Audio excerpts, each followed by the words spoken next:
Hi guys!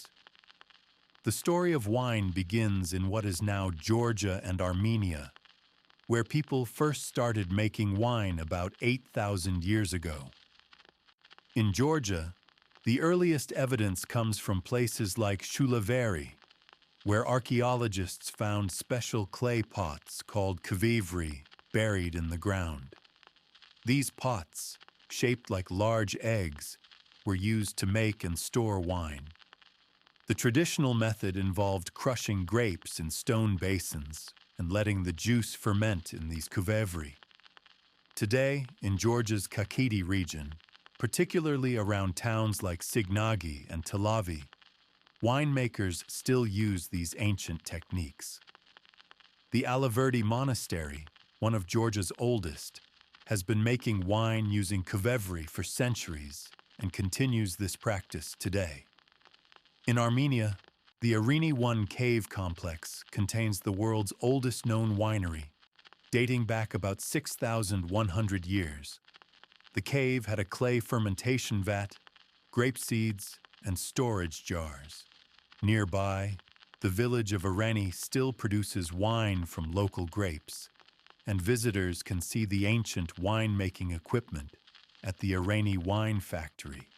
The Noravank Monastery, located close to Arini, is another important site where wine has been made for religious purposes since medieval times. Winemaking spread from these areas to Mesopotamia, where the Sumerians in cities like Ur began producing wine around 3000 BC. The ruins of Ur contain evidence of wine storage and drinking vessels. The famous ziggurat of Ur, a massive temple structure, may have been associated with wine offerings to the gods. In ancient Egypt, wine was made in the Nile Delta region, particularly in areas like the Fayoum Oasis. Tomb paintings in places like the Valley of the Kings show scenes of grape harvesting and wine production. The Egyptians stored wine in distinctive amphorae, many of which have been found in tombs, including those in the pyramids at Giza. The Phoenicians, living in cities like Byblos and Tyre along the Mediterranean coast, became important wine traders. They built special storage facilities for wine and developed ports for shipping it to other regions. The ruins of these ancient cities still contain evidence of their wine trade. The Phoenicians spread winemaking to their colonies, including Carthage and modern Tunisia, where archaeologists have found large wine production facilities. On the island of Crete, the Minoans built elaborate palaces like Knossos that included special rooms for storing wine in large jars called pithoi. The palace ruins contain frescoes showing wine-related scenes, such as harvest festivals. Wine was also important in Mycenaean Greece, where palaces like Pylos had records of wine production and distribution. The Lion Gate at Mycenae, the main entrance to the ancient city, may have been associated with ceremonial wine offerings. As Greek civilization developed, wine became central to their culture. The Temple of Dionysus in Athens was dedicated to the god of wine, and the nearby ancient agora contained shops where wine was sold. Greek colonists brought winemaking to southern Italy, building facilities in places like Paestum, where the well-preserved temples stand near ancient vineyards. The Greeks also established wine production on islands like Thasos, where the ancient wine press can still be seen today. The Romans later expanded wine production throughout their empire, building large facilities in places like Pompeii, where the ruins of wine shops and taverns are preserved. The Villa of the Mysteries, just outside Pompeii, contains frescoes showing wine-related rituals. In Rome itself, the Monte Testaccio, an artificial hill made of broken wine amphorae, shows the scale of ancient Roman wine consumption. Roman wine presses and storage rooms can be seen at archaeological sites across Europe, from France to Germany to Spain. Winemaking continued through the Middle Ages, with monasteries like Cluny in France and Eberbach in Germany maintaining vineyards and producing wine for religious and medicinal purposes. Many of these monastic winemaking facilities still exist today, such as the historic wine cellar at Eberbach Abbey. Medieval castles often had their own vineyards, like those at the Château de Guédelon in France, where traditional winemaking methods are still demonstrated. During the Renaissance, wealthy families in Italy built elaborate wine cellars in their villas, such as those at the Villa Medicea di Cafaggiolo in Tuscany. The famous wine-producing regions of Chianti and Montepulciano developed during this period, with many of the same vineyards still in operation today. In France, royal estates like Fontainebleau had extensive vineyards, and the palace cellars stored wine for the court. The age of exploration saw winemaking spread to new parts of the world. Spanish missionaries planted vineyards in Mexico at missions like Santo Domingo de Guzman, using techniques brought from Europe. Jesuit missionaries established vineyards in Argentina and Chile, with some of these early winemaking sites still operating today, like the Jesuit estancia in Corolla, Argentina. In North America, early settlers planted vineyards in places like Virginia, where Thomas Jefferson attempted wine production at Monticello. The Spanish established missions with vineyards in California, including Mission San Gabriel Arcangel, which still maintains its historic winemaking tradition. Later, immigrants from Europe brought their winemaking knowledge to regions like New York's Finger Lakes and Ohio's Lake Erie Islands, where some of the original wineries still operate today. The Industrial Revolution brought changes to wine production, with new technologies like mechanical presses and glass bottles becoming common. Many historic wineries from this period still exist, such as the Bodegas Tradición in Jerez, Spain, which continues traditional sherry-making methods. The development of railroads allowed wine to be transported more easily, leading to the growth of wine regions along railway lines, like those in southern France. In the modern era, wine production has become a global industry, with traditional methods being preserved alongside new technologies. Historic wine regions like Bordeaux, Burgundy, and Tuscany maintain their centuries-old vineyards and wineries, while new regions in countries like Australia, South Africa, and the United States have developed their own winemaking traditions. Many old wineries now operate as museums, such as the Chateau Mouton Rothschild Wine Museum in France, where visitors can learn about the history of wine production. After the Greeks had their fun, the Romans decided to take wine production and turn it into an industrial operation. Around Rome and Pompeii, they built these large wine factories with rows of clay pots called dolia buried in the ground. You can still see them at places like Villa Regina in Bosco Reale. The Romans were all about efficiency, using screw presses to get every last drop from the grapes, which they wrote about in farming manuals that basically said the same things over and over about grape varieties like Aminean and Nomentan.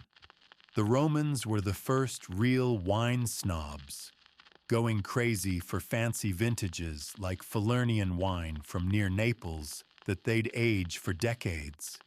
Down at the port of Ostia, They had massive warehouses stuffed with wine jars ready for shipping across the empire. There's this artificial hill in Rome called Monte Testaccio, made entirely of broken wine jars, about 50 million of them, which tells you they really liked their wine. Wherever Roman soldiers set up camp, vineyards would pop up soon after, which is how places like Germany's Mosel Valley got started in the wine game.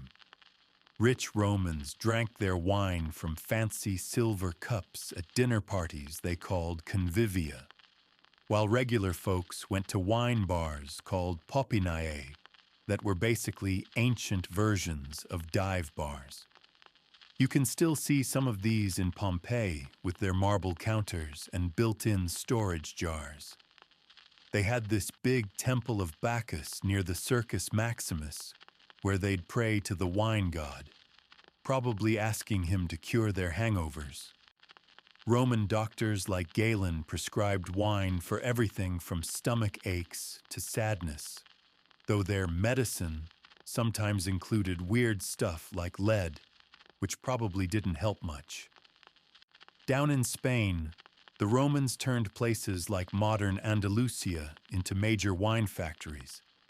The area around Cadiz was pumping out so much wine they could barely keep up with demand from Rome. Meanwhile, in France, locals started using wooden barrels instead of clay jars, which was a big deal for shipping wine. Even up in Hungary, Roman soldiers planted vineyards that would eventually become famous wine regions. When the Roman Empire started falling apart, you'd think the wine business would dry up too, but the Catholic Church stepped in to keep things going. Monasteries like Monte Cassino in Italy and Cluny in France became the keepers of wine-making knowledge, carefully writing down all those Roman techniques. These monks were basically the original wine nerds, paying attention to soil types and grape varieties way before it was cool. They kept using Roman tricks for irrigation and hillside vineyards, especially in steep places like Germany's Mosel Valley, where growing grapes on slopes was the only option. The Romans left their mark all over the wine world. There are mosaics at Villa Romana del Casale in Sicily showing grape harvests that look pretty much like harvests today. Museums across Europe have displays of Roman wine tools that aren't too different from what we use now. They set up the whole system we still use, classifying wines by where they're from, aging them properly, even dealing with fake wines. Some things never change.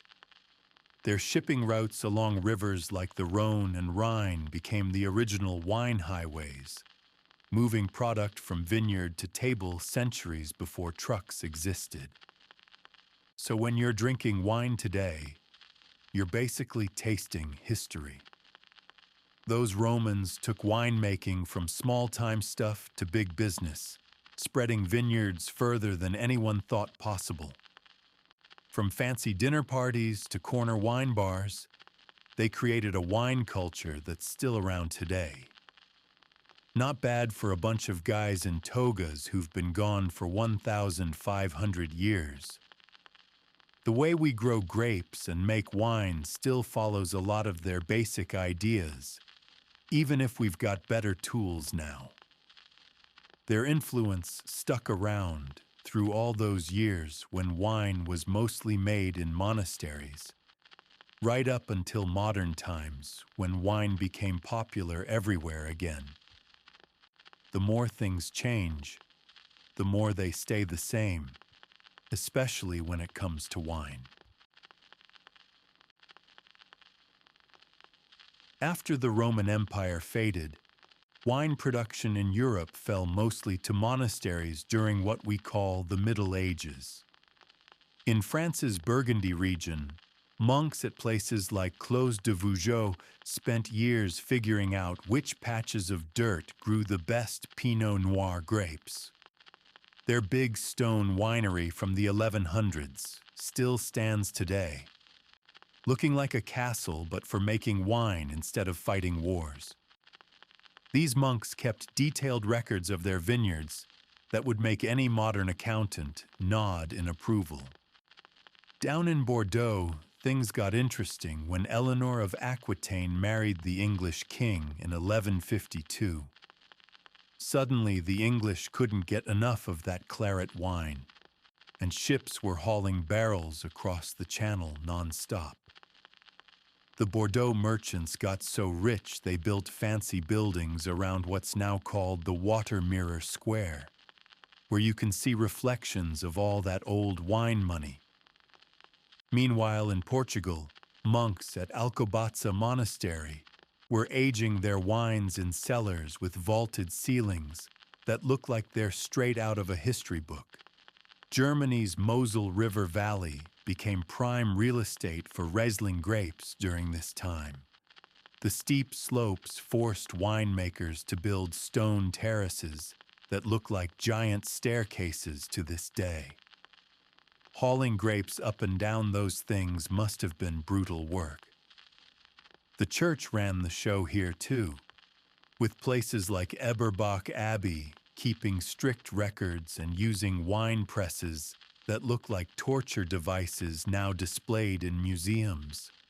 Over in Italy, the Tuscany region started pumping out those straw-wrapped Chianti bottles everyone pictures when they think of Italian wine. Florentine merchants created the first quality control system in 1716, basically an old-timey version of today's wine regulations. Venice became the Mediterranean's wine trading capital, with merchants sipping local Veneto wines in bars along the canals that haven't changed much in 500 years. People drank wine differently back then compared to now. Instead of fancy glasses, they used wooden cups, animal horns, or just passed around a shared bowl. Not exactly hygienic by today's standards. Rich folks might have metal goblets, but your average person made do with clay mugs. Doctors prescribed specific wines for different health problems, claiming certain types could cure everything from the plague to bad moods, which we now know is nonsense. The Catholic Church controlled most wine production during these centuries, using it for communion and running what amounted to Europe's largest wine distribution network. Pope Clement V even moved the church headquarters to Avignon, partly to be closer to the Rhone Valley vineyards, the original Holy Relocation package. Over in Hungary, they discovered how to make sweet Tokaji Azu wine from moldy grapes, which became a hit with royalty across Europe. When the Renaissance rolled around, wine started getting fancier. The Medici family in Florence threw parties with actual wine fountains, while Burgundy's dukes hoarded the best vintages for themselves. The big game changer came in the 1600s, with glass bottles that could be corked, finally allowing wine to be aged properly instead of drunk fresh like juice. This led to the start of wine collecting as we know it today. Wine production methods didn't change too much during these centuries. They still crushed grapes by foot in stone troughs and pressed them with wooden contraptions turned by hand. Storage improved slightly with better barrels, but the basic process remained the same from Roman times until the industrial age. The main difference was that monks and merchants kept better records of what worked where, slowly figuring out which grapes grew best in which locations. Trade routes expanded during this period, with wine being shipped farther than ever before. River systems like the Rhine became liquid highways for wine barrels, while sea trade brought Mediterranean wines to northern Europe. Taxes and tariffs on wine became major sources of income for cities and kingdoms, with toll stations set up along major transport routes. Some of these old wine toll buildings still stand along rivers in Germany and France. The whole system moved slowly toward what we'd recognize as modern wine culture. Regions became known for specific styles, quality levels started being formalized, and the idea of vintages, good years versus bad years, became more established. By the time Columbus sailed to America, Europe's wine traditions were deeply entrenched, ready to be exported to new worlds. The stage was set for wine to go global. But that's a story for next time. For now, just remember that every time you see a wine bottle today, it's carrying centuries of monastic record-keeping, merchant trading, and royal indulgence in its DNA. The expansion of wine production to the Americas followed predictable patterns. Spanish missionaries brought grapevines to Mexico in the 1500s, establishing the first vineyards near Parras to make sacramental wine. The Mission San Lorenzo became an early center of winemaking, using basic methods similar to those in Spain. Buildings from this period show simple adobe construction with open fermentation areas and shaded storage spaces. The tradition continues today at Casa Madero, which calls itself the oldest winery in the Americas, though the original mission buildings are long gone. California's wine story began with Spanish missions along El Camino Real. Father Junipero Serra planted vineyards at each mission from San Diego to Sonoma, using a grape variety now called Mission grape. The buildings followed standard mission architecture, whitewashed adobe walls, red tile roofs, and central courtyards. Some original mission wineries remain, like the one at San Gabriel Mission near Los Angeles, though most were replaced long ago. When Gold Rush settlers arrived, they preferred European grape varieties and established commercial wineries like Buena Vista in Sonoma, which still has its 1857 stone winery building. South America's wine industry developed around colonial settlements. In Argentina, Jesuit priests planted vineyards in Mendoza in the 1500s, using irrigation channels called acequias that still exist today. The traditional bodegas featured thick adobe walls and shady patios for fermentation. Some old wineries like Bodega La Rural in Maipú preserved these original buildings as museums. Chile's wine history centers around the Central Valley, where colonial haciendas like San José de Apalta combined wine production with other agriculture. Their long, low buildings with clay tile roofs followed Spanish designs adapted to local conditions. North America's eastern colonies struggled with native grape varieties until successful European vines were established. In Virginia, Thomas Jefferson attempted winemaking at Monticello using European methods, though he faced constant failures. The original brick outbuildings where he experimented still stand. Pennsylvania's early German settlers had better luck, establishing wineries like Pennsbury Manor that used native grapes. Their stone cellars and spring houses provided cool storage, following traditions from the Rhine Valley. The 1800s brought industrial-scale winemaking to America. In Ohio's Lake Erie region, commercial wineries like Lon's Winery on Middle Base Island used local Catawba grapes. Their buildings featured limestone construction and underground cellars for temperature control. Missouri's German immigrants established vineyards along the Missouri River, with stone cellars like those at Stonehill Winery in Herman that remain tourist attractions today. These Midwestern wineries shipped large quantities of wine by steamboat until Prohibition. California's wine industry grew rapidly after statehood. Italian immigrants like the Sparborough family built wineries in the Napa Valley using local stone and wood. The original Francis Ford Coppola Winery in Sonoma preserves this early 20th century architecture. Greek immigrants established the Santa Clara Valley wine region, with wineries like Paul Masson using California Mission Revival-style buildings. The University of California at Berkeley established a viticulture program that helped standardize practices across the state. South Africa's wine history began at the Cape of Good Hope in 1659. The Dutch East India Company planted vineyards to supply ships using Cape Dutch architecture, whitewashed gabled buildings that remain iconic today. Groot Constantia, established in 1685, preserves these original buildings as a museum. The traditional Cape style combined Dutch, German, and French influences in both winemaking and architecture.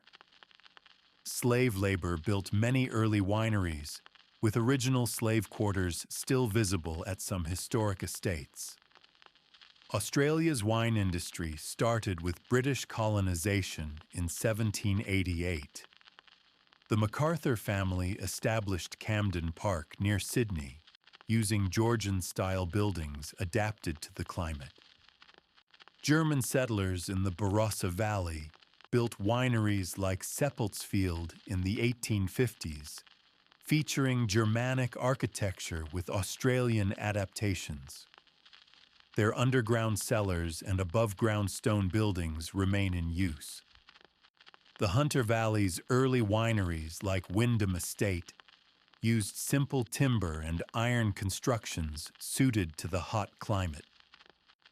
New Zealand's wine history is more recent, beginning in earnest in the 1970s. Early wineries like Mission Estate in Hawke's Bay adapted existing fruit processing buildings. The traditional New Zealand shed style of winery construction, simple, functional buildings, remains common, though some larger wineries now use more elaborate designs. Marlboro's first commercial winery, Montana Brancott Estate, preserves its original 1970s buildings alongside modern ewe. The modern era of winemaking brought standardization to the industry.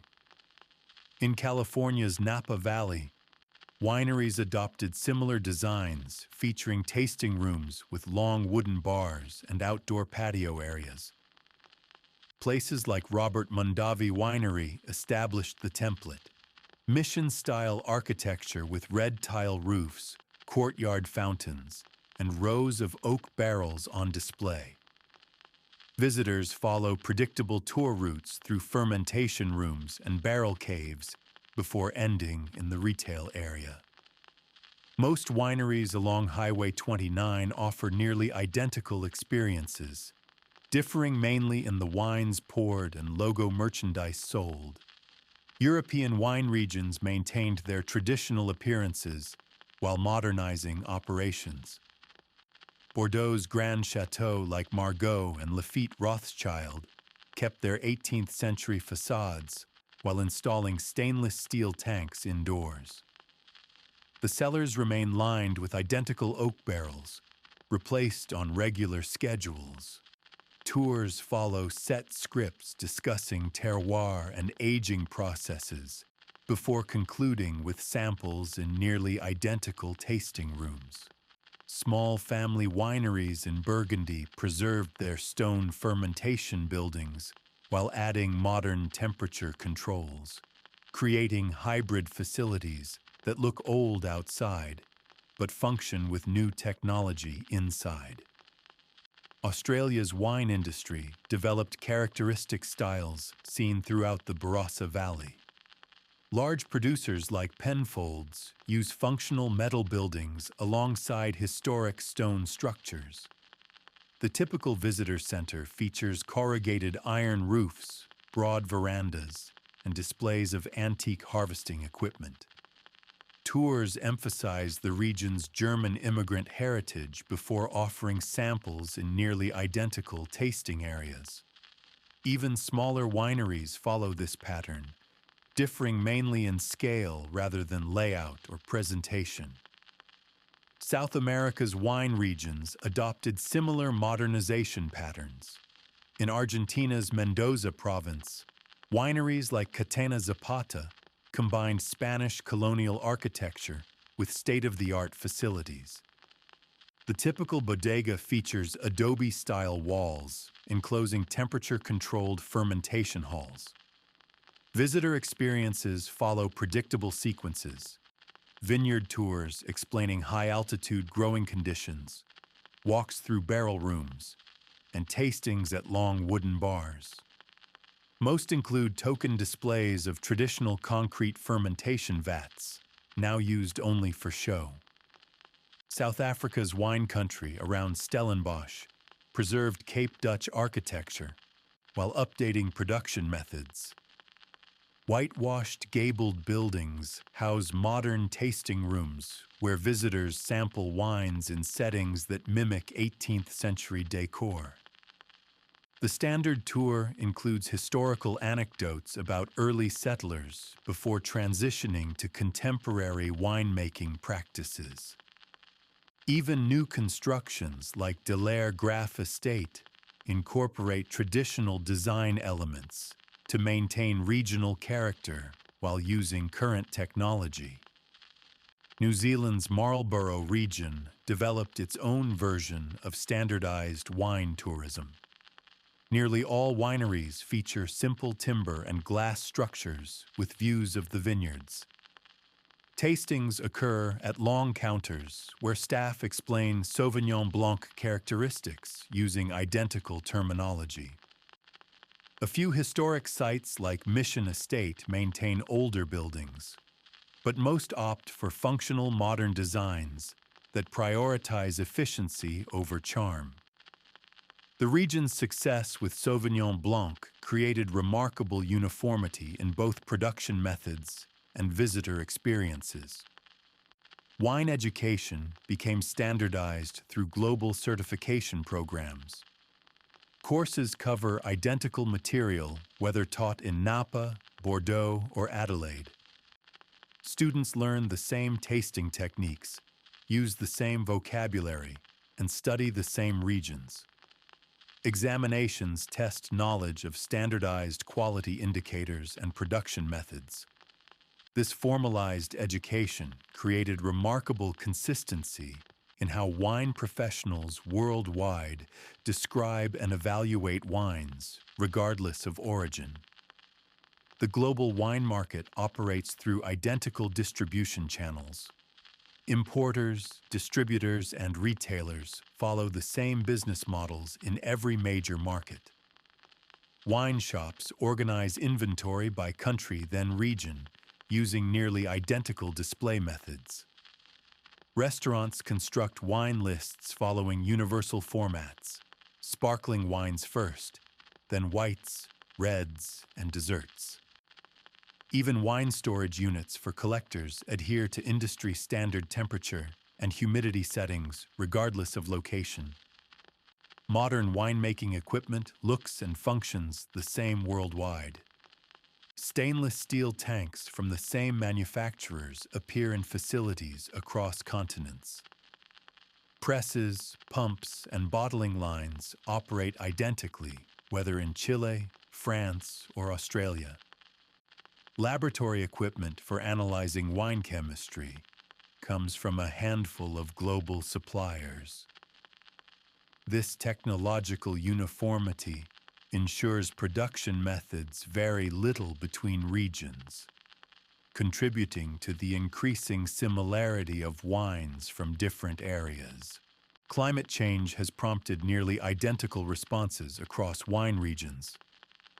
Growers worldwide plant similar drought-resistant rootstocks and install comparable irrigation systems. Harvest dates have moved earlier by comparable margins in California, Australia, and Europe. Research stations share findings that lead to parallel adaptations in vineyard management. The challenges manifest similarly regardless of location, as do the attempted solutions promoted by industry groups. Future developments suggest continued convergence. Emerging regions like China's Ningxia province replicate established models rather than innovating new approaches. Winery architecture increasingly follows global rather than local styles. Even consumer preferences trend toward uniform international tastes. The wine world appears destined to become more standardized, with regional distinctions continuing to diminish over time. What began as diverse traditional practices has evolved toward universal methods and experiences. The business side of wine operates with remarkable consistency across regions. In California's Napa Valley, wineries follow similar pricing strategies based on production costs and brand reputation. Tasting rooms along Highway 29 charge comparable fees for wine flights, typically between $20 and $50. Staff at different wineries give nearly identical explanations about the tasting process, using standard phrases to describe wine characteristics. Retail areas display bottles in similar arrangements, with less expensive wines on lower shelves and premium selections at eye level or in special cases. Most wineries offer memberships with comparable benefits, discounted purchases, exclusive releases, and invitations to special events. French wine regions maintain traditional business practices with modern adaptations. In Bordeaux, the en primeur system continues unchanged for decades, with buyers sampling barrel samples each spring before committing to purchases. Chateau maintains similar price structures based on their 1855 classification rankings, despite fluctuations in quality between vintages. The negociant system functions as it has for centuries, with merchants handling distribution while producers focus on winemaking. Visitors to the region encounter identical sales approaches at different estates, beginning with vineyard tours before progressing to tastings and purchase opportunities. Italian wine producers follow comparable commercial models throughout the country. The Cantina Sociale system allows small growers to pool resources for production and marketing. Wineries in Chianti and Barolo employ similar direct-to-consumer strategies, offering tours that conclude in nearly identical tasting rooms. Online sales platforms use standardized formats regardless of producer size, with identical shipping options and case discounts. Even small family wineries maintain websites following the same basic templates: history page, product listings, and contact forms. Spanish wine businesses operate with remarkable uniformity across regions. Rioja's bodegas employ similar aging classifications that determine pricing tiers. Most maintain nearly identical visitor programs: tours of underground cellars followed by tastings in stone-walled rooms. The larger producers like Marqués de Riscal and López de Heredia use comparable distribution networks, selling through importers in foreign markets while maintaining direct sales at their estates. Smaller wineries cluster into regional associations that handle collective marketing using standardized promotional materials. German wine commerce follows predictable patterns along the Rhine and Mosel rivers. The VDP classification system creates consistent quality hierarchies that influence pricing. Most producers offer similar tasting room experiences, with long wooden bars and flights organized by sweetness levels. Wine clubs operate on nearly identical models throughout the region, with seasonal shipments and member discounts. Even the smallest family wineries use the same label designs. Tall, slender bottles with Gothic lettering emphasizing vineyard names and quality categories. Australian wine businesses demonstrate similar standardization. Large producers like Penfolds and Jacobs Creek follow identical national and international distribution models. Their visitor centers offer comparable experiences, self-guided tours ending in expansive tasting rooms with retail sections. Smaller Barossa Valley wineries employ nearly identical direct sales strategies, relying on cellar door traffic and wine club memberships. Pricing follows predictable patterns based on grape variety, region, and production volume regardless of producer size. South American wine industries operate with parallel business structures. Argentina's Mendoza region relies heavily on export markets, with wineries using similar international distributors. Domestic sales follow identical patterns: premium wines sold in major cities, value brands in supermarkets. Chilean producers emphasize foreign markets even more strongly, with nearly all large wineries maintaining identical export-oriented production strategies. Visitor experiences at major estates like Concha y Toro follow scripted routines combining historical narratives with modern winemaking explanations before concluding in similar tasting rooms. The global wine trade functions through standardized financial systems. Letters of credit, shipping contracts, and customs documentation follow identical formats regardless of origin or destination. Insurance products cover standard risks: spoilage, breakage, and temperature fluctuations during transit. Payment terms repeat across markets, typically net 30 or 60 days for commercial buyers. Even small wineries use accounting software specifically designed for the wine industry, tracking inventory and sales in nearly identical ways worldwide. Marketing approaches show remarkable consistency across regions. Social media campaigns emphasize similar visual elements: vineyard landscapes, harvest activities, and cellar operations. Influencers use identical tasting note formats, whether reviewing California Cabernet or French Burgundy. Print advertising follows comparable creative strategies, with bottle shots accompanied by brief tasting descriptions and awards listings. Trade show booths employ similar designs: wood finishes, backlit displays, and tasting counters arranged to maximize traffic flow. Future business trends suggest continued convergence. E-commerce platforms standardize online sales experiences across borders.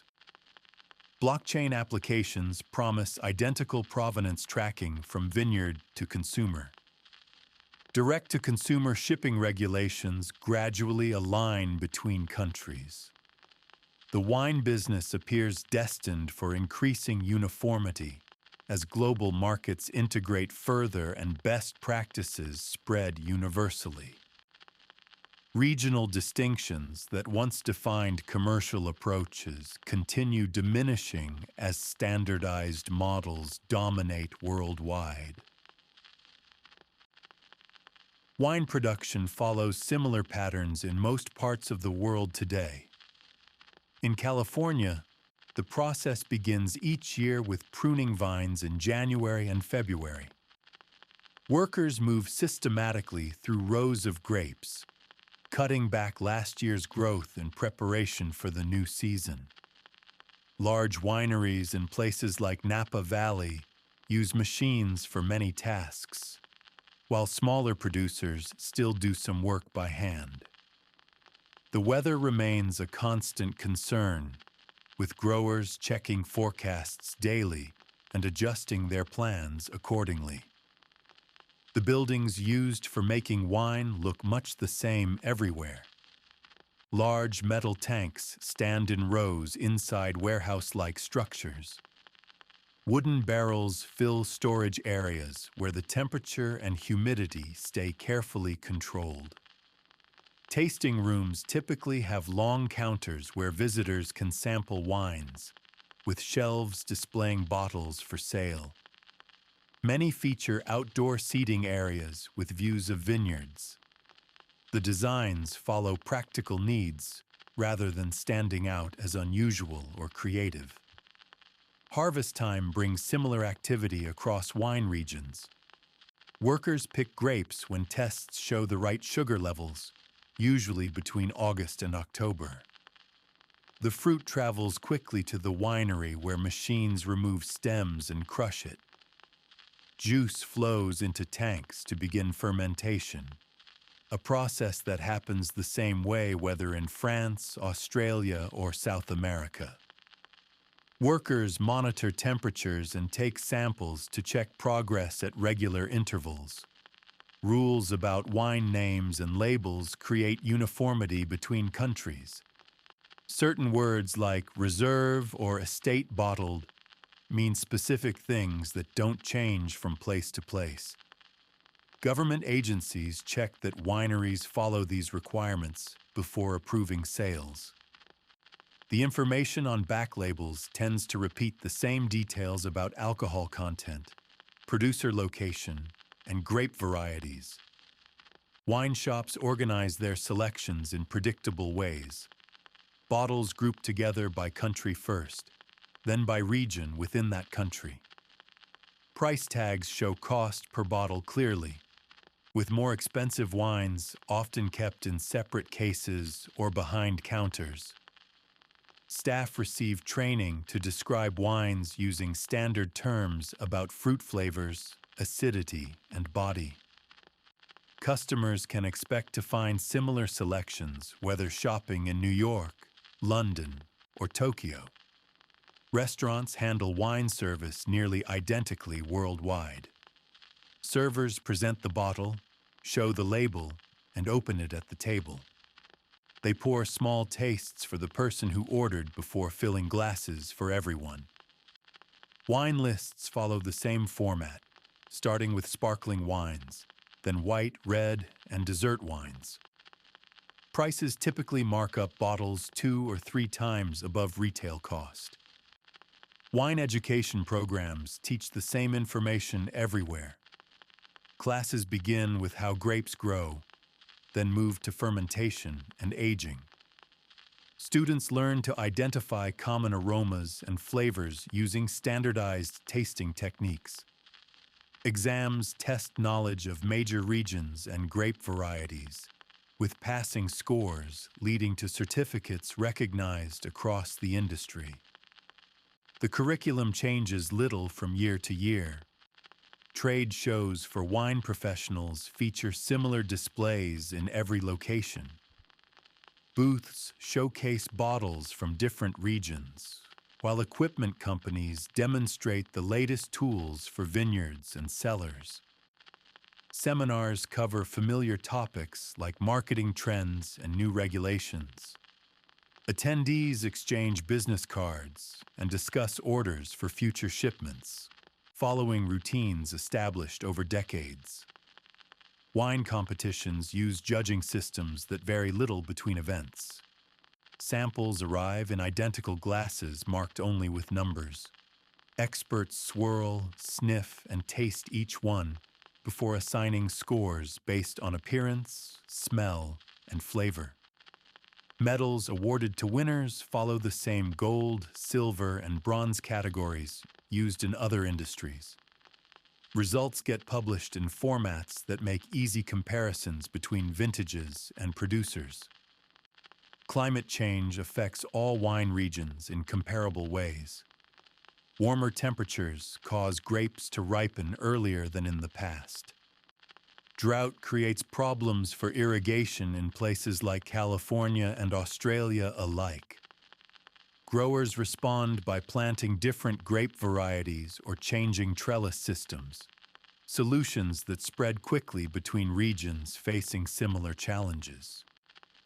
Research stations share findings that help vineyards adapt to shifting weather patterns.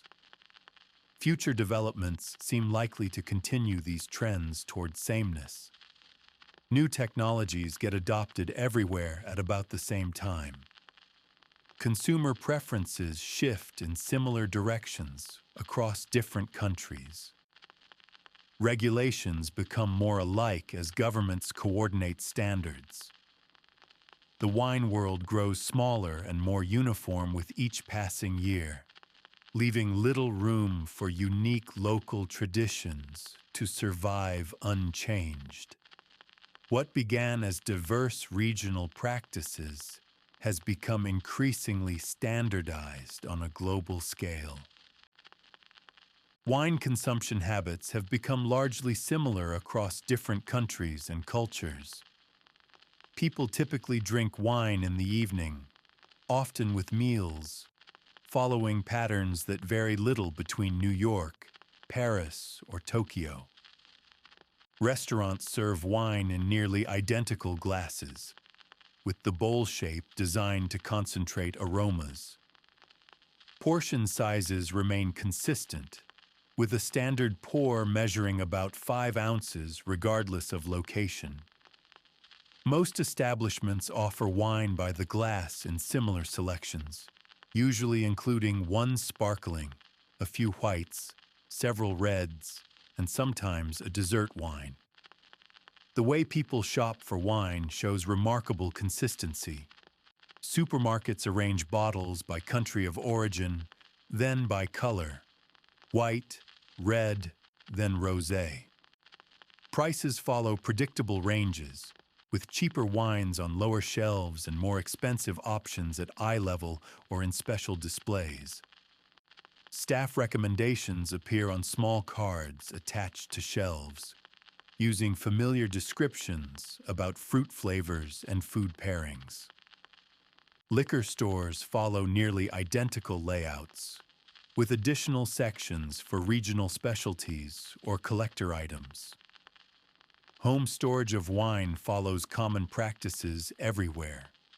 Those who collect wines typically use temperature-controlled units that maintain ideal conditions. More casual drinkers keep bottles in cool, dark places like basements or closets. Serving temperatures have become standardized, with whites chilled and reds at slightly below room temperature. Most people use the same type of corkscrew, with some opting for more expensive lever models, while others choose simple waiter's tools. Wine festivals occur in every major production region with similar formats. Local wineries set up booths where attendees can taste samples. Food vendors offer snacks intended to pair with the wines. Some events include educational seminars or live music, but the basic experience remains the same whether in California, Italy, or Australia. Tickets usually include a souvenir glass and a certain number of tasting tokens, with additional pours available for purchase. Wine clubs operate on nearly identical models worldwide. Members receive regular shipments of selected bottles, typically quarterly. Accompanying materials describe the wines using standard terminology about aromas, flavors, and suggested food matches. Pricing structures follow similar tiers based on quality and exclusivity, with higher levels offering limited production wines or access to special events. Cancellation policies and delivery terms show little variation between different clubs. The role of wine in holidays and celebrations has become uniform across cultures. Champagne toasts mark weddings and New Year's Eve parties in nearly every country that consumes wine. Traditional holiday meals often include specific wine pairings, like red wine with Christmas dinners or sparkling wine with anniversary celebrations. Gift-giving customs involving wine follow similar patterns, with bottle presentation bags and decorative tags available in stores worldwide. Wine tourism follows predictable itineraries in every major region. Visitors start at welcome centers to get maps of local wineries. They proceed to tasting rooms where staff explain the production process before offering samples. Many purchase bottles to take home as souvenirs. Some larger wineries add restaurants or art displays to enhance the experience, but the core activities remain the same. Tour buses follow set routes between popular locations, with schedules that allow similar amounts of time at each stop. Wine's place in popular culture shows consistent themes across nations. Movies and television depict characters drinking wine in similar social contexts. Romantic dinners, business meetings, or relaxing evenings at home. Product placement ensures recognizable labels appear frequently, though the specific brands may vary by country. Celebrity endorsements follow familiar patterns, with famous chefs, actors, or musicians associating themselves with particular wines or regions. Health discussions about wine repeat the same points internationally. Moderate consumption often gets linked to potential heart benefits, while excessive drinking raises concerns about various risks. Government guidelines suggest similar limits for men and women in most countries. Warning labels on bottles vary slightly, but generally convey comparable messages about alcohol's effects. Medical professionals offer nearly identical advice about wine consumption to patients worldwide. The future of wine consumption appears unlikely to change dramatically. Younger generations show similar patterns of wine drinking as their parents, though some prefer different styles or brands. Economic factors influence purchasing decisions in predictable ways across markets. Health trends may shift some preferences toward lower alcohol options, but the fundamental role of wine in social and culinary contexts seems likely to continue along established lines. The globalization of wine culture has created a remarkably uniform set of drinking habits that show little sign of significant divergence in coming years. So, a really long time ago, way before anyone else, some people showed up in America. They were the first ones ever to live here. These people are called the Paleo-Indians. That's just the name scientists use for them. It means old Indians. They weren't so different from people today, you know? Just people. But they lived a super long time back, and life was totally different then. Really hard, probably. Everything was way more basic. Where did they come from? Well, they walked. They came all the way from Asia. Think about where Russia is now. That general area. They walked for ages, probably following animals or just looking for somewhere better. Back then, something weird was going on with the land and the water. The place where there's water now, between Alaska and Russia, that spot called the Bering Strait, back then it wasn't water.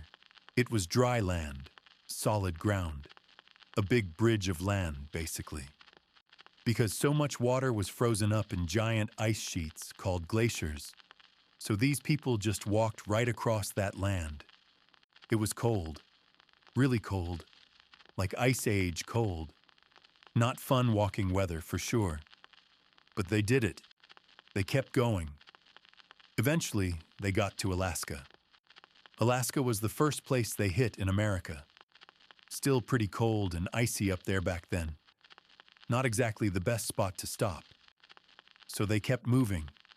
They wanted to go south. South is usually warmer, right? Makes sense. They wanted to get away from all that ice. There were basically two ways they could go south from Alaska. One way was along the edge of the big ocean, the Pacific Ocean, walking right by the water. That way probably had stuff like shellfish to eat, maybe fish, seaweed, birds, things like that. Maybe they even had simple boats, but probably not big ones. Just something to help along the shore. The other way was inland. Later on, when things warmed up a tiny bit, a path opened up between two huge walls of ice that covered most of Canada. Like a hallway through the ice. Some groups took that path inside the land, walking through valleys between giant ice mountains. That must have felt strange. Either way, coastal or inland, it took a long, long time. Generations, probably. Kids were born, people got old, all while they were slowly moving south, step by step, year by year. What did they do once they got further into America? Same thing people everywhere did back then. Looked for food. All day, probably. That was the main job. Food. They hunted animals. Big animals, mostly. Really big ones that we don't even have anymore. Like mammoths. Think of an elephant, but hairy and huge. Or giant sloths. Big, slow-moving things. Or huge bison. Hunting those wasn't easy. Probably pretty dangerous. They used spears, not fancy metal spears. Spears made of wood with sharp stone points tied on the end. They made these points out of rock, chipping away pieces until they got a sharp edge. The most famous kind of point is called a Clovis point. They found a bunch of them first near Clovis, New Mexico, so that's the name. But they made other kinds too. Besides hunting, they also gathered stuff. Whatever they could find that was safe to eat. Berries sometimes. Roots dug up from the ground. Nuts. Seeds. Maybe eggs from birds' nests. Whatever was around. They moved around a lot, probably. Following the animals they hunted, or going where the plants were growing. They didn't stay in one place for years like people do now. They set up camp, stayed a while, then packed up and moved on when the food got scarce or the seasons changed. Their stuff was simple. Stone tools, mostly. Sharp knives for cutting. Scrapers for cleaning hides. Maybe drills for making holes. Things like that. Wood and leather stuff rots away, so we mostly just find the stone parts now. Their camps weren't fancy houses. Maybe simple shelters made of branches and hides, or sleeping under rock overhangs, just enough to get out of the weather. Life was simple. Find food, eat, make tools, move, find more food, try not to get hurt, raise the kids. That was pretty much it, day after day. Nothing exciting, just surviving. Year after year. Generation after generation. Slowly spreading out across this huge new land they found. Just people, walking around, looking for something to eat in a very big, very empty place. Time passed. A lot of time. Thousands of years, actually. Things slowly changed for the Paleo-Indian people. The world around them didn't stay the same. Remember those giant ice sheets covering so much land? They melted, more and more over time. The weather overall got warmer. Places that used to be frozen and bare became covered in forests or wide grasslands. The sea levels also rose because of all the melted ice. That old land bridge they walked across from Asia, it got covered by water, completely gone. No more walking back that way for anyone. The biggest change for them was probably the animals. Those huge animals they used to rely on for hunting, like the mammoths and the giant ground sloths and the really massive types of bison. Most of them disappeared, died out, gone forever. Why? Well, the changing weather probably messed up the places they needed to live and the plants they needed to eat. And maybe, just maybe, people hunting them so much over a long time didn't help either. It got harder and harder to find these giant animals. Then it became impossible. So hunting those giants stopped. That was a huge change. They had to completely change how they found their food. No more big mammoth hunts. So what did they do instead? They started hunting smaller animals way more. Animals like deer became really important. Rabbits, birds, maybe fish and turtles became a bigger part of their meals. They also probably spent even more time gathering plants, roots, berries, nuts, and seeds than before. They got really good at using all kinds of smaller animals and all sorts of plants. They had to adapt to survive. Their tools changed a bit too. Those famous Clovis spear points? You saw them less and less. People started making different styles of stone points, maybe better suited for going after deer or rabbits or used with different throwing sticks. Life still meant moving around following food, but maybe the routes changed with where the new animals lived and where the good plants grew. How do we even know all this stuff about people who lived so incredibly long ago? We don't have any of their stories written down. No pictures they drew. We know because of archaeology. That just means people digging carefully in the dirt, layer by layer, looking for old things left behind. They find stuff. Mostly stone tools, because stone lasts. Those spear points, scrapers for hides, knives for cutting. Finding a Clovis point tells us they were in that spot a very long time ago. Finding different points later tells us things changed over time. Sometimes, very rarely, they find other things. Animal bones with cut marks from stone tools. Clear proof they hunted and ate that animal. Even rarer, they find actual footprints pressed into mud that later turned hard as rock, like at White Sands in New Mexico. That's amazing. Like seeing exactly where someone stepped thousands of years ago. They also find places where these people camped briefly. Old fire pits, called hearths. Maybe piles of stone chips left over from making tools. Places like Cooper's Ferry in Idaho or sites near Clovis in New Mexico give us important clues about where they lived and what they did. The weather getting warmer wasn't all bad news. More places became good for living. Forests grew thicker. Grasslands spread wider. There were more areas with plants to gather and animals to hunt. So, the Paleo-Indian people, and their children, and their children's children, just kept spreading out. They went further south, all the way down through what's now Mexico. They filled up more of North America. Some groups probably even went way down into South America over a long, long time. The land wasn't empty anymore like it was at the very start. More and more little groups of people were living scattered across different spots. So, what finally happened to the Paleo-Indian people? Did they just vanish one day? They didn't disappear. They were still here. But their way of life, the specific Paleo-Indian way, slowly changed over hundreds and hundreds of years. As the big Ice Age animals vanished completely and the weather settled into something closer to today's, they had to adjust more. Their tools kept changing shape and style, how they lived, how they got food, maybe even how their family groups were set up, shifted bit by bit. The old Paleo-Indian style faded away.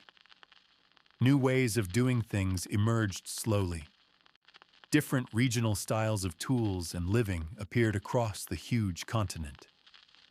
The people who came after, living in these different ways across America, the many groups we later called different tribes or nations, they were all the descendants of those first Paleo-Indians. Their kids' way, way down the line. Life for these Paleo-Indian people was pretty basic. It wasn't easy. Every day was mostly about one thing: finding enough food. That's what everything else was about. They didn't have stores, no farms, no refrigerators, just whatever they could get from the land around them. Hunting was a big deal, but hard work. They went after those huge animals like mammoths and giant bison. Taking down something that big probably took a lot of people working together. It was dangerous. A mammoth could crush you easy. They used spears with those sharp stone points, like the Clovis ones. Sometimes they maybe used a special stick called an atlatl to throw the spear harder and farther. Like a stick that gives your arm extra power. Made hunting a bit easier maybe, but still tough. They also hunted smaller stuff when they could. Deer, rabbits, birds, whatever they could catch. Smaller game was safer and maybe more common later on. But hunting wasn't the only way to eat. They gathered stuff too. A lot of stuff. This was probably how they got food most days, honestly. Hunting big animals wasn't an everyday thing, so they looked for plants. Women and kids probably did a lot of this, digging up roots and tubers from the ground, picking berries when they were in season, collecting nuts like acorns or walnuts, finding seeds from wild grasses, maybe even grabbing insects or grubs sometimes. Whatever didn't poison you and filled your belly. They knew which plants were good and which were bad. That knowledge was super important. Passed down from older people to kids. They moved around a lot. They weren't like people today who live in one house for years. They were nomads. That just means they moved from place to place. Why? Because food ran out. Animals moved away. Seasons changed. Berries stopped growing in one spot. So they packed up their stuff and walked somewhere else.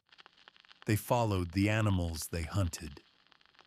They went where plants were growing good. Maybe they knew certain spots were better at certain times of year. They traveled light. You can't carry a ton of stuff when you walk everywhere. Their camps weren't fancy. When they stopped, they made simple shelters. Maybe just a lean-to. Some branches leaned against a rock or a log, covered with animal hides or big leaves. Sometimes they used natural places, like caves or big rock overhangs, to get out of the rain or wind or cold. They didn't build houses, just temporary places to sleep and stay dry for a little while. They had fires, for sure. Fire kept them warm, cooked their food, scared away animals at night, and gave them light. Making fire was a big skill. They made tools, but only from stuff they found. Mostly stone. They were really good at hitting rocks together to make sharp edges. They made spear points, of course, but also other things. Scrapers for cleaning animal hides, turning a rough skin into softer leather for clothes or shelter covers, knives for cutting meat or plants, Maybe little drills for making holes in wood or bone or leather. Sometimes they used bone or antler pieces for tools too.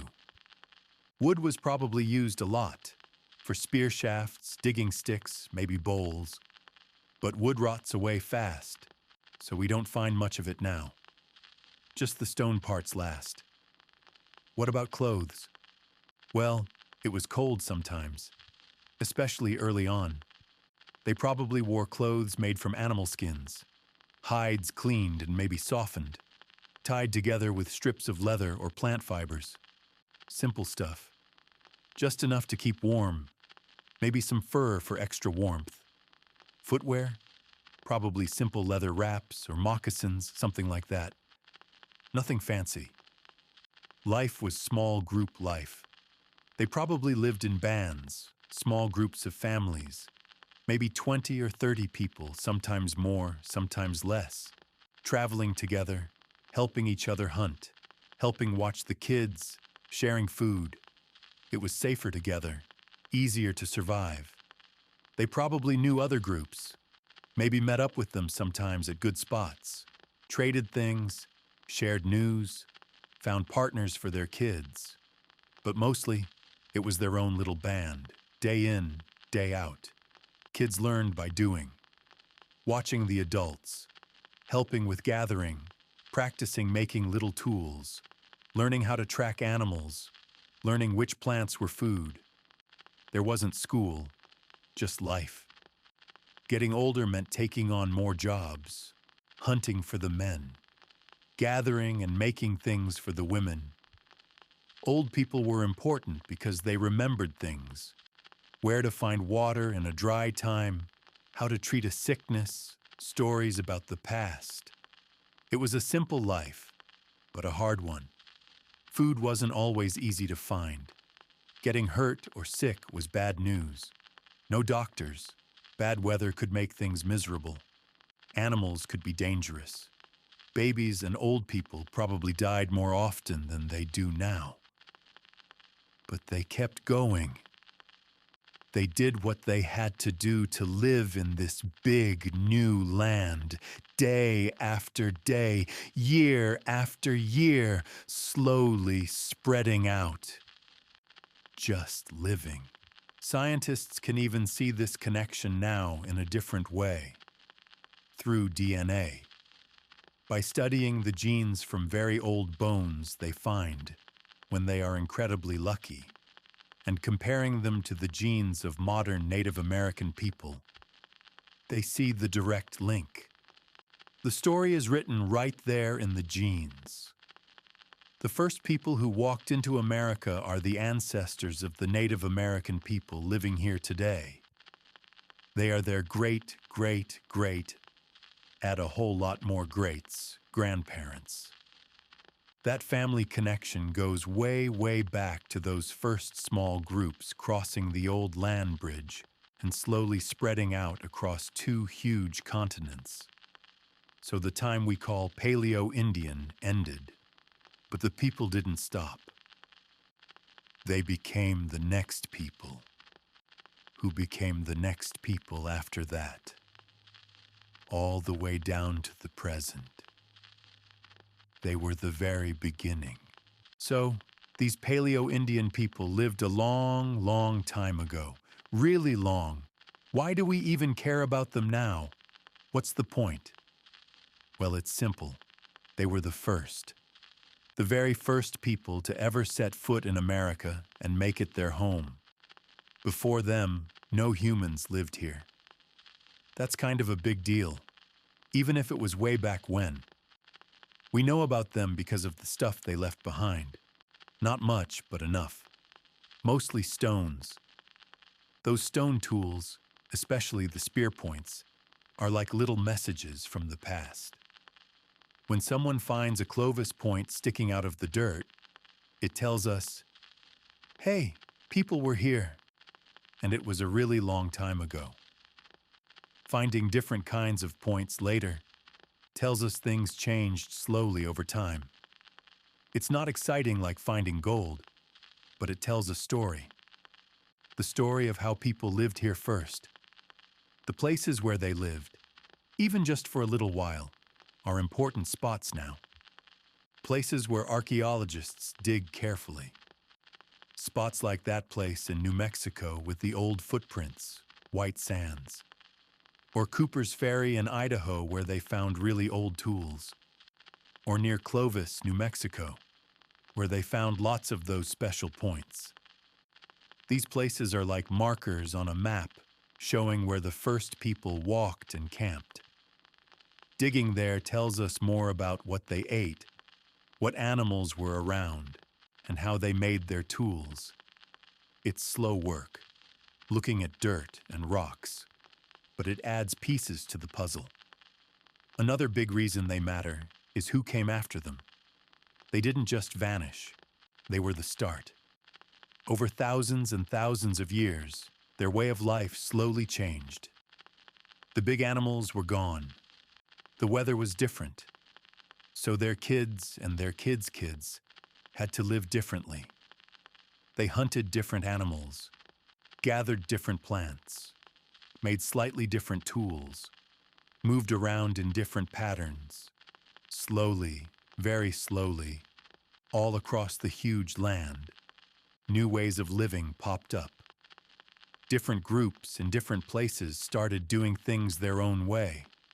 But all these later people, the ones we call different Native American tribes, they all came from those first Paleo-Indians. It's like a family tree. The Paleo-Indians are the very first roots, the start of the whole thing. Scientists can even see this family connection in a different way now. They look at DNA, the stuff inside our bodies that makes us who we are. By carefully studying tiny pieces of very old bones, when they find any, and comparing it to the DNA of Native American people alive today, they see the link. It matches. The first people who walked into America are the ancestors of all the Native American people. It's a direct line. That connection in the blood goes back thousands of years to those small groups crossing the land bridge and spreading out. So knowing about the Paleo-Indians helps us understand where Native American people originally came from, long, long ago. Their story is also a story about change. The world changed around them. The ice melted, the big animals died, and they had to change how they lived to survive. They adapted. They figured out new ways to find food and make tools. They kept going. That's a pretty basic human story, really. Things change. People figure it out. It happened way back then, too. Finally, they matter because they were explorers. Not like explorers with ships and maps, but they walked into a totally new place. A huge, empty continent, for people anyway. They didn't know what was out there. They just kept going south, finding new rivers, new mountains, new valleys, filling up the land bit by bit, generation by generation. That took a long time and a lot of walking. They were the first to see these places, the first to live in them. That makes them the original pioneers of America, even if nobody wrote it down at the time. So yeah, they lived simply a long time ago, just looking for food, making tools, moving camp. Nothing fancy. But by being the first, by leaving a few stone clues, and by being the ancestors of everyone who came after, they earned their spot in the story. They are the beginning chapter of the long, long history of people living in the Americas. That's why we talk about the Paleo-Indians. They started it all. The time of the Paleo-Indians didn't last forever. Nothing does. Slowly, over many, many generations, things changed. Their way of life, focused on those big hunts and constant moving, faded away. But they didn't just disappear. They became something else. The story moved on. The biggest reason for the change was simple. The world got different. The weather warmed up a lot more. The giant ice sheets kept melting, shrinking back north. Forests grew thicker and spread out wider. Big open grasslands covered more land. The huge animals they used to hunt, like the mammoths and giant sloths, were gone for good. You couldn't find them anymore. So the old ways of hunting them didn't work. They had to find new ways to live. People adapted. They always do. Hunting didn't stop, but it changed. Instead of focusing on rare giant animals, they hunted smaller things much more. Deer became really important. So did rabbits, birds, turkeys, maybe fish and turtles. They got better at trapping smaller animals too. Gathering plants became even more crucial. People learned more about the nuts, seeds, roots, and berries all around them. They might have started to pay more attention to where certain plants grew well each year. Maybe they even helped some good plants grow a little, though they weren't farming like we think of it yet. Life was still about moving around, but maybe they stayed in one good spot a bit longer if there was plenty of food there. Their tools showed the change. Those special Clovis spear points, people made them less and less. They started making different kinds of stone points. Maybe smaller points better for deer or birds. Maybe points shaped differently for new ways of throwing the spear. Other tools changed too. Maybe they made more baskets for gathering nuts and berries. Maybe they made better grinding stones for crushing seeds. Things shifted slowly to fit the new foods they relied on. As the land changed, more places became easier to live in. The people spread out even further, filling in the spaces. But with more people in more places, and different plants and animals in different areas, groups started doing things their own way. What worked well near the coast might be different from what worked inland. What worked in the forests might be different from the grasslands. So slowly, the very old Paleo-Indian style, which was pretty similar across the board early on, started to break up. Different areas saw different kinds of tools and maybe different habits. The one big early way of life was turning into many smaller, more regional ways. The small family groups, the bands, were probably still the main way people lived. But maybe as they stayed in certain areas longer, they got to know the land better.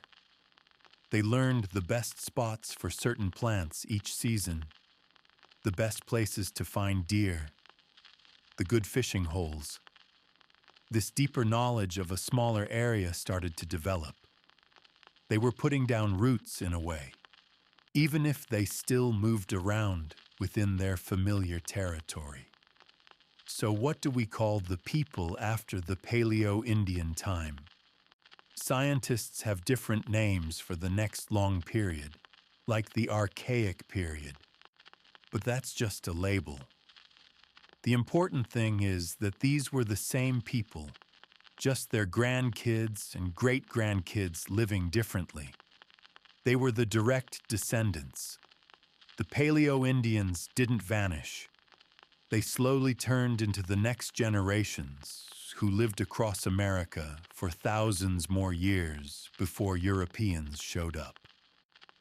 The people who became the many, many different Native American tribes and nations all trace their family lines back to those first Paleo-Indians who walked into the empty continent. We know this connection is real. Scientists can look at DNA, the tiny instructions inside our cells that we get from our parents. By studying bits of bone from very old sites, when they're really lucky and find some, and comparing it to DNA from modern Native American people, they see the match. It lines up. The first people are the ancestors. It's a direct family line stretching back over thousands of years. The places where Paleo-Indians lived are still important. Archaeologists keep looking. They dig at sites like Meadowcroft in Pennsylvania, or Deborah L. Friedkin in Texas, or the famous Clovis spots. They find those old stone tools, sometimes bones, sometimes ancient campfire ashes. Each find, even a small stone chip, adds a tiny piece to the story. It tells us where they went, roughly when they were there, and what they might have been doing. It's slow work, like putting together a giant puzzle with most of the pieces missing. But every bit helps. So, the Paleo-Indian time ended. It was the very first chapter. It closed because the world changed. The big animals vanished, and people had to change with it. But the people themselves kept going. They adapted. They learned new ways. They spread out. They became the foundation for everything that came after in the long history of people living in the Americas. Their story is the story of starting out in a huge, new, and often tough land. They were the first ones to figure it out. And then, slowly, they moved on to the next thing. The end of their beginning was just the start of everything else. We know about these really old people, the Paleo-Indians, because of things they left behind. Not a lot, but some stuff. Mostly it's stones.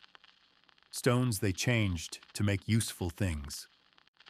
Finding this stuff is like finding little clues about their lives, long, long ago. The most famous things they left are their spear points, especially the kind called Clovis points. People find these points sticking out of dirt or buried in creek banks, or when digging in certain places. Finding a Clovis point tells us one big thing. People were here a super long time ago. It's like a sign saying, we lived here way back. Later on, people made different kinds of points. Finding those different points tells us time passed and things changed. They were probably hunting different animals or trying new ways. But they left more than just spear points. They made other stone tools too. Things like scrapers. These were probably for cleaning animal hides, making the skins softer for clothes or shelter. They made knives for cutting meat or plants. Sometimes little drills for making holes. They made tools out of bone or antler too, but those don't last as long as stone, so we find them less often. Finding these tools shows they knew how to work with what they had. Sometimes, very rarely, they find other things. Bones, but not just any bones. Animal bones that have cut marks on them. Marks made by stone knives or tools. This is proof they hunted and ate that animal. Finding bones of a mammoth with cut marks. That means they really did hunt those giants. Finding bones of deer or rabbits tells us they ate smaller stuff too. Even rarer than bones? Footprints. Yeah, actual footprints. Like at White Sands in New Mexico. Long ago, people walked on soft ground near a lake, their feet pressed into the mud. Then, over a super long time, that mud turned hard like stone. Now scientists find those footprints perfectly preserved. It's amazing, like seeing exactly where someone stepped thousands and thousands of years ago. You can see if they were walking or running, maybe even if kids were playing. They also find places where these people camped. Not houses, just spots they stayed for a little while. How do they know it was a camp? They find old fire pits, places where they made a fire to cook food or stay warm. The ash and burned wood and rocks are still there. Sometimes they find piles of stone chips. This is the leftover stuff from when they were making their stone tools. chipping away at rocks to make points or knives. Finding these chips means someone sat right there and made tools. Important places where they find a lot of this stuff have names now, like Meadowcroft in Pennsylvania, or Deborah L. Friedkin in Texas, or of course near Clovis, New Mexico. These spots are like little windows into the past. Scientists dig there very carefully, layer by layer, like peeling back pages in a book. Each layer is from a different time. Finding stuff deep down means it's older. Finding stuff higher up means it's younger. This helps figure out roughly when people were there. Putting all this stuff together, the points, the tools, the bones, the footprints, the camp spots, tells a story. A simple story, but important. It tells us these people were here. It tells us roughly when they arrived and started spreading out. It tells us what they ate. Big animals at first, then more smaller stuff and plants. It tells us they moved around a lot, setting up camp, making tools, having a fire, then moving on. It tells us they were smart and knew how to make what they needed from stones and bones. Finding this stuff isn't easy. It takes a long time. Scientists dig slowly, carefully. They sift through dirt. They take notes on everything. It's not like the movies. It's slow, careful work. Most of the time, they don't find anything super exciting. Maybe just a stone chip or a tiny piece of bone. But even small things add up. Each little find is another piece of the puzzle, a puzzle about the very first people in America. Why keep looking? Because every little bit helps us understand the beginning. How people first lived here, how they survived, how they changed over time. The stones, the bones, the footprints. They are the only voices left from that super long ago time. They tell the story when no one wrote anything down. They are the proof that the Paleo-Indians were here, starting it all. Digging in the dirt helps us hear that old story. Okay, so these Paleo-Indian people, they lived a crazy long time ago. We're talking way, way back, before pretty much anything else we know about in America. It feels like ancient history, stuff lost in the fog. But here's the thing. They didn't just poof disappear. Their story, in a real way, connects straight to people walking around today, especially to Native American folks. How does that work? It's actually pretty simple when you get down to it. The Paleo-Indians were their ancestors, like their super old-time grandparents. The absolute beginning of the family line over here. Think about your own family tree. Way down at the very bottom roots. That's where the Paleo-Indians sit for Native American people. Then, over thousands upon thousands of years, like more years than anyone can really picture, things happened slowly. Kids were born, grew up, had their own kids. Life shifted bit by tiny bit. Those giant animals everyone used to hunt, gone for good. The weather settled into something different. So naturally, how people lived had to change too.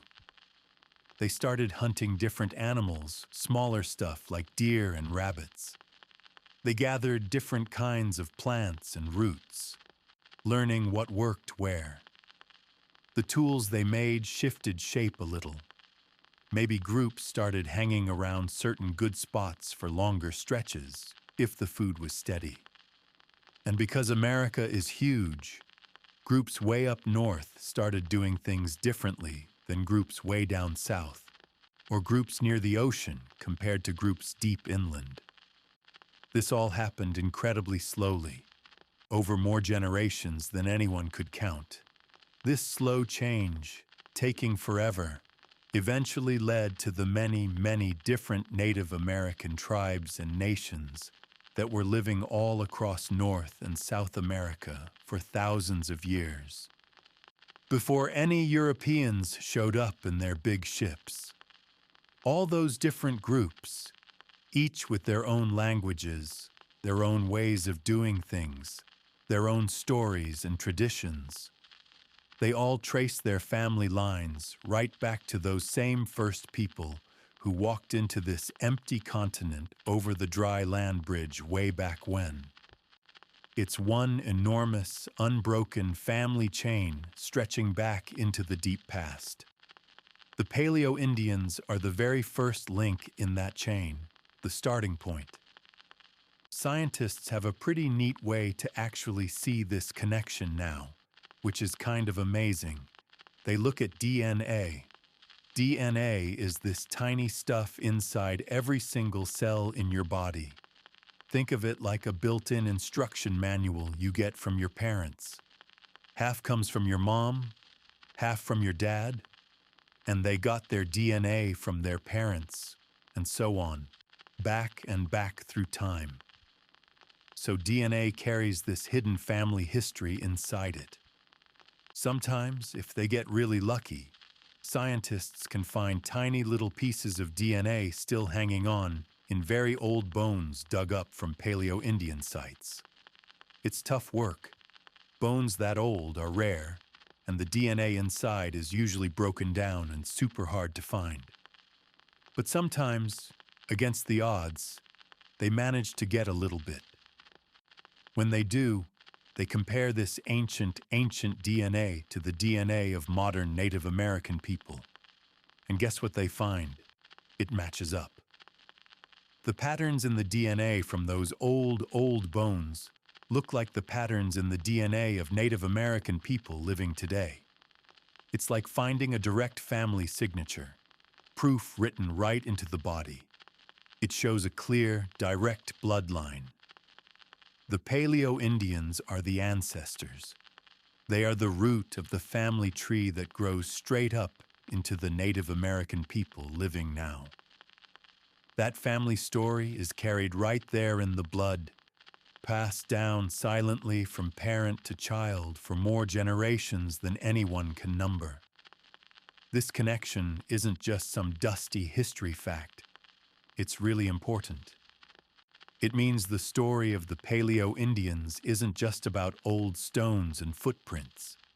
It's literally the first chapter of the whole story of Native American people in this land. Knowing where those first people originally came from, over from Asia, walking across that land bridge, and how they lived, how they survived, how they slowly spread out across the continents, helps explain the incredibly deep roots Native Americans have here. It shows their family didn't arrive recently from somewhere else. Their roots go down into this soil deeper than anyone else's, back to the very first people to ever call this place home. They've been here for thousands upon thousands of years, a connection to the land that stretches back to the beginning. Understanding this huge sweep of time also helps show just how much change happened over all those centuries. The Paleo-Indian way of life, chasing mammoths with spears, moving camp constantly, making those distinct Clovis points, that was just the opening act. The very first page. Over the immense stretch of time that followed, their descendants changed and adapted in incredible ways. They figured out how to live everywhere, in scorching deserts, in thick forests, on wide open plains, along rocky coasts. They developed hundreds of unique languages. They built rich cultures, complex traditions, and deep knowledge about the land. All of that amazing diversity, all those different ways of being, grew slowly and steadily from the seeds planted by those first small bands of people walking south into a vast, unknown, and empty new world. So when we talk about the Paleo-Indians, digging up their old spear points or finding their ancient footprints. We're not just talking about forgotten history. We're talking about the great-great-great, add 1,000 more greats, grandparents of the Native American people. That journey those first people made, walking into the unknown, their struggle to find food and survive in a brand new, often harsh land, their ability to change and adapt over time, that's the foundation. The absolute bedrock beginning of a story that is still unfolding right now, today. The Paleo-Indians were the very first people here. Everyone else who came later, much, much later, arrived on a continent already full of the descendants of those first brave explorers. That's the biggest connection, the most important thing to remember. They were the first ones here, starting it all, and their family is still here, carrying that long story forward. So, we've talked a bunch about these Paleo-Indian people. They lived an incredibly long time ago, way back before anything else we know here. They walked into America when it was totally empty of other people. They hunted huge animals that don't even exist anymore. They moved around constantly, never staying put too long. They made all their tools out of stone because that's what they had. Then, slowly, the world changed around them. The ice melted, the big animals vanished, and their way of life had to change too, bit by bit, over a very long time. But honestly, why should anyone today care about some old people from way back when? What's the point of digging up their old stones? Well, there are a few pretty solid reasons. First and biggest, they were the absolute first people here. That's a huge deal just by itself. Think about it. Before them, for tens of thousands of years, no humans lived anywhere in the whole enormous stretch of North or South America. None. Zero. Then, they came. They were the very first ones to see these mountains, these giant rivers, these wide open plains. The first to walk through forests that had never seen a person before. The first to figure out how to survive in this brand new place. Everything that came later, all the people, all the different tribes, all the history that happened over thousands of years, it all started with them. They were the pioneers who opened the door to this whole huge continent. They kicked off the entire story of people living in the Americas. That fact alone makes them super important. They began everything. Secondly, they didn't just disappear like smoke. They are the real deal ancestors. Their children grew up, had their own children, and those kids had more kids, and this kept going on and on for thousands and thousands of years. Slowly, incredibly slowly, over all that immense time, those descendants became the hundreds of different Native American tribes and nations that were thriving all across the land long, long before any Europeans sailed over. All those diverse groups, with their own rich languages, cultures, and traditions, trace their family lines directly back to those first small bands of Paleo-Indian explorers. It's a direct bloodline connection. Science can even show this now using DNA, that tiny code inside every cell that carries family history passed down from parents. Scientists have found that DNA from very old Paleo-Indian bones matches the DNA of Native American people living today. So, learning about the Paleo-Indians helps everyone understand the incredibly deep roots that Native American people have in this land. Their family has been here since the absolute first beginning. Their connection goes back further than anyone else's. Third, Their whole story is basically about people figuring stuff out against tough odds. They walked into a completely unknown world. Everything was new and strange. Weird, giant animals they'd never seen. Strange plants they had to test to see if they were safe. A climate that was shifting from super cold ice age conditions to something warmer. They had to adapt constantly. They had to learn what was good to eat, how to hunt different animals when the mammoths and sloths died out, where to find shelter from storms or cold. They had to make everything they needed, weapons, tools, clothes, from whatever they could find around them. Stone, bone, wood, animal skins. They had to keep moving to find food. Their story shows how humans can survive, adapt, and spread into brand new places, even really challenging ones. It's a fundamental human story of exploration and figuring out how to live. It just happened a really, really long time ago. Fourth, the little bit of stuff they left behind is like a quiet message from the deep past. It's not much, mostly just stone tools, sometimes animal bones. Very rarely something amazing like preserved footprints or the remains of an old campfire spot. But these ordinary things are actually powerful clues. Finding a Clovis point tells us clearly that people were definitely here a super long time ago. Finding cut marks on a mammoth bone proves they hunted and ate those giants. Finding footprints set in hardened mud shows us the exact spot where someone walked thousands upon thousands of years ago. These little bits of physical proof are literally all we have from that unimaginably distant time.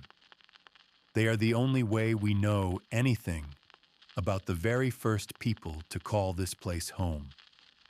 Digging them up and carefully studying them, even though it means a lot of slow, careful work sifting through dirt and rocks, is how we piece together the very start of the human story here.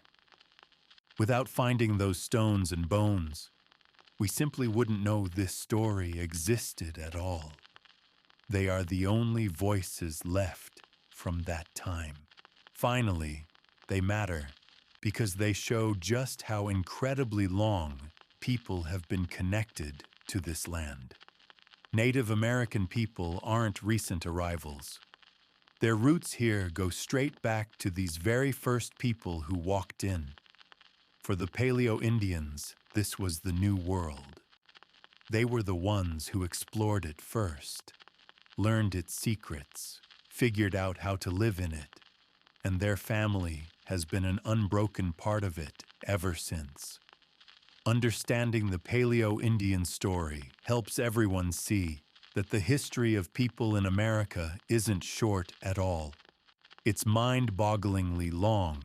It stretches back thousands upon thousands of years before anyone wrote anything down, before cities were built, before farms were planted.